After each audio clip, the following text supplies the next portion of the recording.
Hello, squirrels. I'm a little late with the reading. It's been a big day with the girls. I got Bells.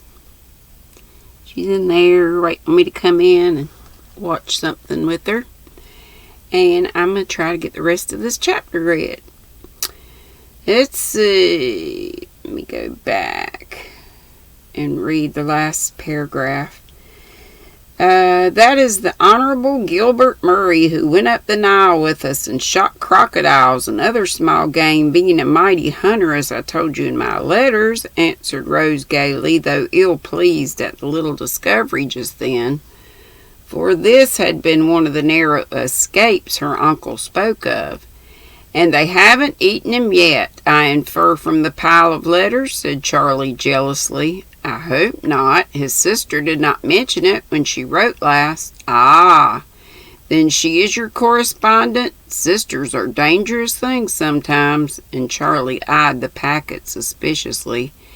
In this case, a very convenient thing, for she tells me all about her brother's wedding, as no one else would take the trouble to do. Oh, well, if he's married, I don't care a straw about him. I fancied I'd found out why you are such a hard-hearted charmer. But if there is no secret idol, I'm all at sea again. And Charlie tossed the photograph into the drawer as if it no longer interested him. I'm hard-hearted because I'm particular and as yet do not find anyone at all to my taste. No one? With a tender glance. No one, with a rebellious blush and the truthful addition. I see much to admire and like in many persons, but none quite strong and good enough to suit me. My heroes are old-fashioned, you know. His hair sticking out.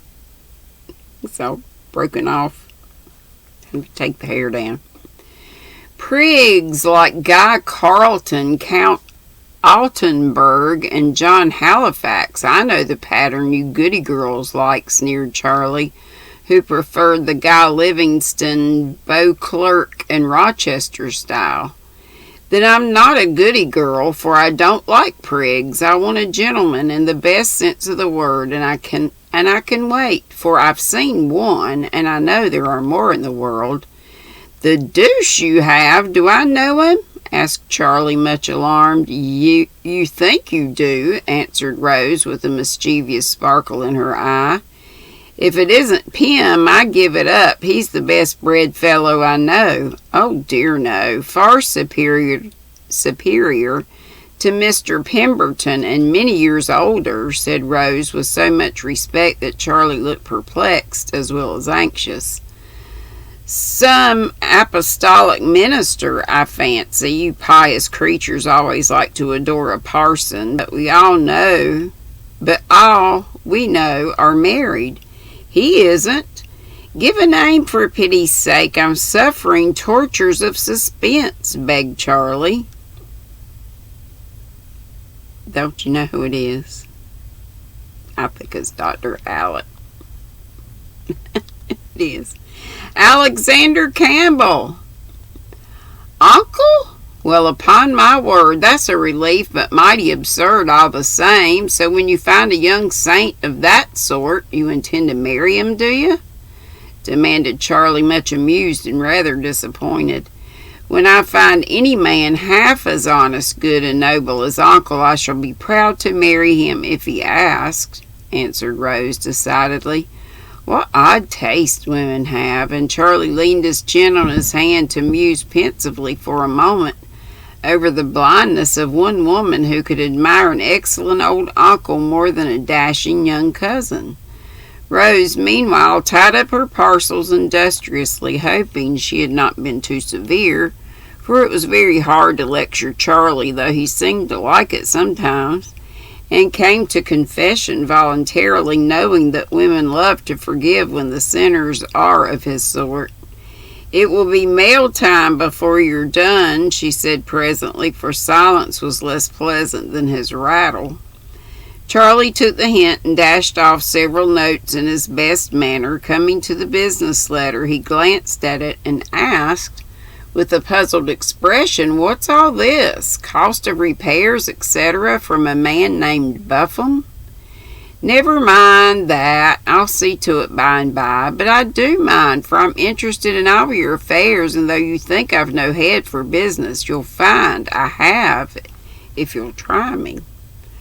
This is only about my 2 old houses in the city, which are being repaired and altered so that the rooms can be let singly. Going to make tenement houses out of them? Well, that's not a bad idea. Such places pay well, I've heard. That's just what I'm not going to do. I wouldn't have a tenement house on my conscience for $1 million, not as they are now, said Rose decidedly. Why, what do you know about it except that people live in them and the owners turn a pretty penny on the rents? I know a good deal about them, for I've seen many such, both here and abroad. It was not all pleasure with us, I assure you. Uncle was interested in hospitals and prisons, and I sometimes went with him. But they made me sad, so he suggested other charities that I could be of help about when he came home. I visited infant schools, working women's homes, orphan asylums, and places of that sort. You don't know how much good it did me and how glad I am that I have the means of lightening a little some of the misery in the world. But my dear girl, you need make ducks and drakes of your fortune trying to feed and cure and clothe all the poor wretches you see. Give, of course, everyone should do something in that line, and no one likes it better than I. But don't, for mercy's sake, go at it as some women do and get so desperately earnest, practical, and charity mad that there is no living in peace with you, protested Charlie, looking alarmed at the prospect. You can do as you please. I intend to do all the good I can by asking the advice and following the example of the most earnest, practical, and charitable people I know. So if you don't approve, you can drop my acquaintance, answered Rose, emphasizing the obnoxious words and assuming the resolute air she always wore when defending her hobbies. You'll be laughed at, I'm used to that, and criticized and shunned, not by people whose opinion I value. I've been taught that they should. Well, you'll get some dreadful disease and lose your beauty, and then where are you? Added Charlie, thinking that might daunt the young philanthropist. But it did not, for Rose answered with a sudden kindling of the eyes as she remembered her talk with Uncle Alec. I shouldn't like it, but there would be one satisfaction in it, for when I'd lost my beauty and given away my money, I should know who really cared for me. Charlie nibbled his pen in silence for a moment, then asked meekly, could I respectfully inquire what great reform is to be carried on in the old houses, which their amiable owner is repairing? I'm merely going to make them comfortable homes for poor but respectable women to live in. There is a class who cannot afford to pay much, yet suffer a great deal from being obliged to stay in noisy, dirty, crowded places like tenement houses and cheap lodgings. I can help a few of them, and I'm going to try. May I humbly ask if these decayed gentlewomen are to inhabit their palatial retreat rent-free? That was my first plan, but Uncle showed me that it was wiser not to make genteel paupers of them, but let them pay a small rent and feel independent. I don't want the money, of course, and shall use it in keeping the houses tidy or helping other women in like case, said Rose, entirely ignoring her cousin's covert ridicule. Don't expect any gratitude, for you won't get it, nor much comfort with a lot of forlornities on your hands, and be sure that when it's too late you will tire of it and wish you had done as other people do. Thanks for your cheerful prophecies, but I think I'll venture. She looked so undaunted that Charlie was a little nettled and fired his last shot rather recklessly. Well, one thing I do know, you'll never get a husband if you go on in this absurd way, and by Jove, you need one to take care of you and keep the property together. Rose had a temper, but seldom let it get the better of her. Now, however, it flashed up for a moment. Those last words were peculiarly unfortunate because Aunt Clara had used them more than once when warning her against impecunious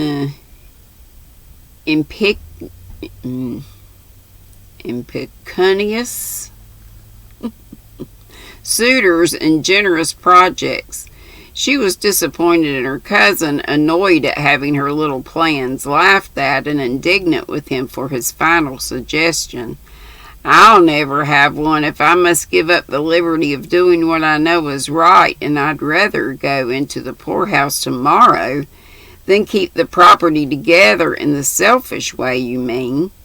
That was all, but Charlie saw he had gone too far and hastened to make his peace with the skill of a lover, for turning to the little cabinet piano behind him, he sang in his best style the sweet old song, "O Were Thou in the Cauld Blast," dwelling with great effect not only upon the tender assurance that my plaid should shelter thee, but also that, even if a king, the brightest jewel in my crown wad be my queen.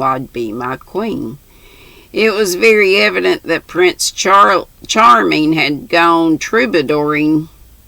not gone troubadouring in vain, for Orpheus himself could not have restored harmony more successfully. The tuneful apology was accepted with a forgiving smile and a frank, "I'm sorry I was cross, but you haven't forgotten how to tease, and I'm rather out of sorts today. Late hours don't agree with me." "Then you won't like going to Mrs. Hope's tomorrow, I'm afraid," and Charlie took up the last note with an expression of regret which was very flattering. I must go because it's made for me, but I can come away early and make up lost sleep. I do hate to be so fractious," and Rose rubbed the forehead that ached with too much racketing. "But the German does not begin till late. I'm to lead and depend upon you. Just stay this once to oblige me," pleaded Charlie, for he had set his heart on distinguishing himself. "No, I promised Uncle to be temperate in my pleasures, and I must keep my word. I'm so well now, it would be very foolish to get ill and make him anxious, not to mention losing my beauty, as you are good enough to call it, for that depends on health, you know. But the fun doesn't begin until after supper. Everything will be delightful, I assure you, and we'll have a gay old time as we did last week at Emma's." "Then I certainly will not, for I'm ashamed of myself when I remember what a romp that, and how sober that was, and how sober Uncle looked as he let me in at 3 in the morning, all fagged out, my dress in rags, my head aching, my feet so tired I could hardly stand, and nothing to show. For 5 hours hard work, but a pocket full of bonbons, artificial flowers, and tissue papers, fool's caps. Uncle said I'd better put one on and go to bed, for it looked as though I'd been to a French ball mask. I never want to hear him say so again, and I'll never let Dawn catch me out in such a plight any more. You were all right enough, for Mother didn't object, and I got you both home before daylight. Uncle is notionable about such things, so I shouldn't mind, for we had a jolly time and were none the worse for it. Indeed we were, every one of us. Aunt Clara hadn't gotten over her cold yet. I slept all next day, and you looked like a ghost, for you'd been out every night for weeks, I think." "Oh, nonsense. Everyone does it during the season." And you'll get used to the pace very soon, began Charlie, bent on making her go.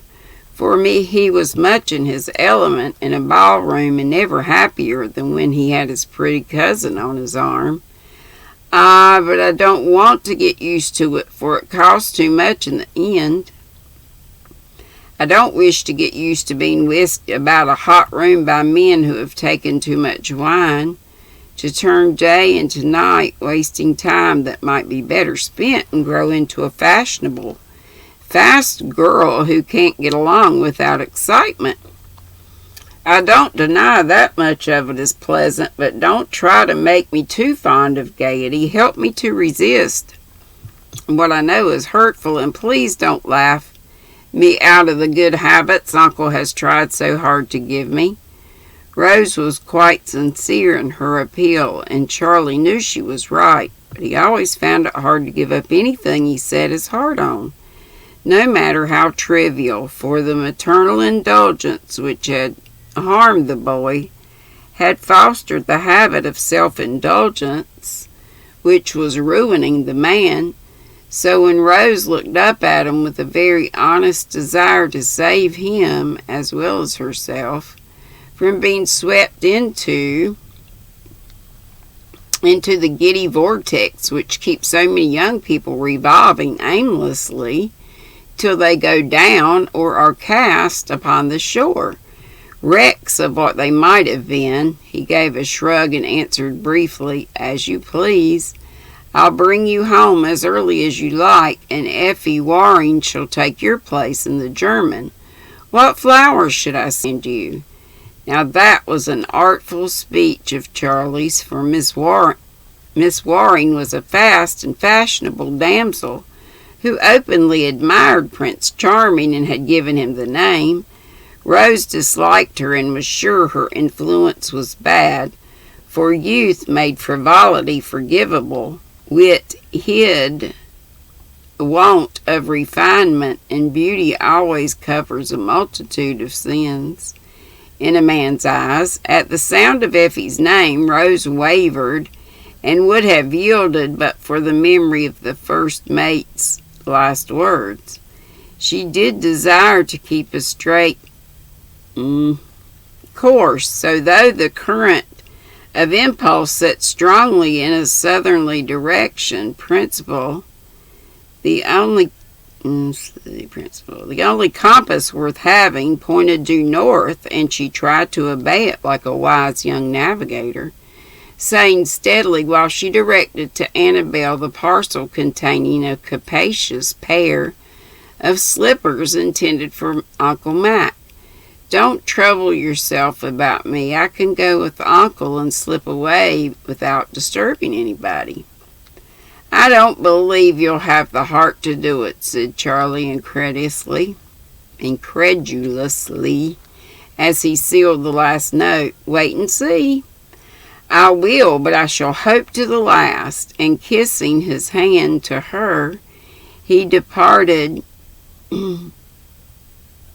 to post her letters, quite sure that Miss Waring would not lead the German. It certainly looked for a moment as if Miss Campbell would, because she ran up to the door with the words, "I'll go," upon her lips, but she did not open it till she had stood a minute staring hard at the old glove on Psyche's head. Then, like one who had suddenly gotten a bright idea, she gave a decided nod and walked slowly out of the room. And that's it for Chapter 5. Chapter 6 is called Polishing Mac. And we'll try to get to that. Well, we can get to that tomorrow. Girls are going back after the parade. Sad. So I'm going to get in here with my Bella and enjoy her one last night. See y'all later. Be sweet, don't be ugly. Love ya. Happy 4th. Bye-bye.